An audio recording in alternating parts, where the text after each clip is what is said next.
Suhas jewellers 5th anniversary సందర్భంగా 8 తులాల బంగారం ఉచితం. ఇంకెన్నో అదిరిపోయే ఆఫర్లు. వెంటనే సుహాస్ షోరూమ్ ను సంప్రదించండి. వైరా రోడ్, ఖమ్మం.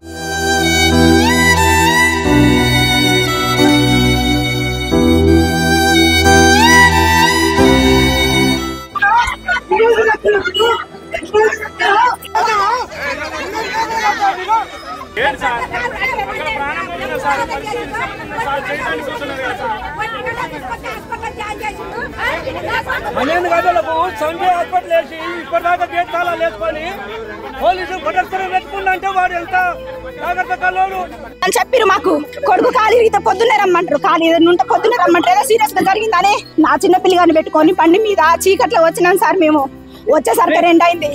2 కానించి ప్రిన్సిపల్ సార్ ఇంకో సార్ ఉన్నారు. పిల్లలు 1-2-3 వచ్చిన పిల్లలు, ఆ పిల్లలే ఉన్నారు. మేము రాగానే 10-15 నిమిషాలలో వెళ్ళిపోయింది సార్. ఇప్పటి వరకు ఒక్కటి రాలే సార్. కాలేజీ నుంచి హాస్పిటల్ ఇంకా రాలే. నా కొడుకు ఆడ కొట్టు మిట్లాడుతుంది సార్ కొన ఊపిరితోటి. నైట్ వచ్చిన కానించి అరిచేత పట్టుకొని ఉన్నా సార్. నేను వాడికి ఏది తెలియదు సార్.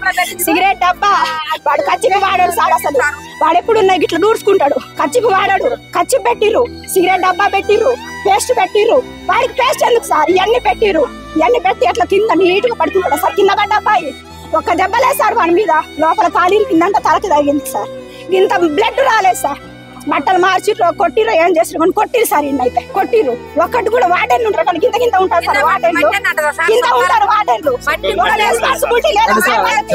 ప్రతిదీ తప్పిరు కదా. హీటర్ అని అదని ఇదని పెళ్ళిళ్ళ మీద బిల్లులు వేసి పెట్టిరు. బిల్లుల మీద బిల్లులు వేసి పెట్టిరు. రెస్పాన్సిబిలిటీ ఉండదా సార్? డబ్బులు తీసుకున్నప్పుడు మీకు ఆ మాత్రం సోయి ఉండదా? నాలాంటి పిల్లలు మీకు లేరా? అంటున్నా. మీరు చదివించుకోలేదా? మీ పిల్లలు మాత్రం మంచిగా ఉండాలి. మీ కూలినాలు చేసుకొని నా పిల్లలు మేము పడ్డసారా వాళ్ళు పడవద్దు. వాళ్ళు మంచిగా బతకాలని చెప్పి మేము ఈ మోపల కష్టపడి ఫీజులు కడుతున్నాం. వీళ్ళు మాత్రం రెస్పాన్సిబిలిటీ లేకుంటే ఏమిటి సార్ ఈ సంస్థ? కాలేజీ ఇంత ఉంది సార్. ఇంత ఉంది. ఎంతమంది ఉండాలి? చుట్టూ చూడండి సార్. ఎంక్వైరీ చేయండి. మొత్తం పాములు, తేళ్లు, చెరువులు వచ్చేటట్టే ఉన్నాయి.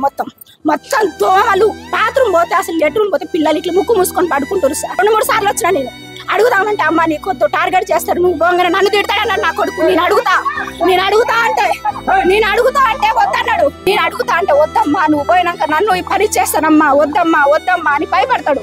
గేడు దాకా వచ్చినాక కానించంటే పంపిస్తాడు కానీ సార్లను కలవనియాడు. అంటే పిల్లల్ని ఎట్లా హెరాస్ చేస్తున్నారు? పిల్లల్ని హెరాస్మెంట్ చేస్తున్నారు సార్.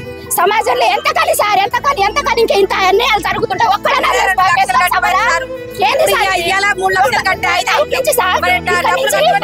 ఇక్కడ నుంచి హాస్పిటల్ నుంచి హైదరాబాద్ తీసుకుపోవాలంటే ఒక్క నిమిషం సార్. పేరెంట్స్ ఎవరైతే ఉన్నారో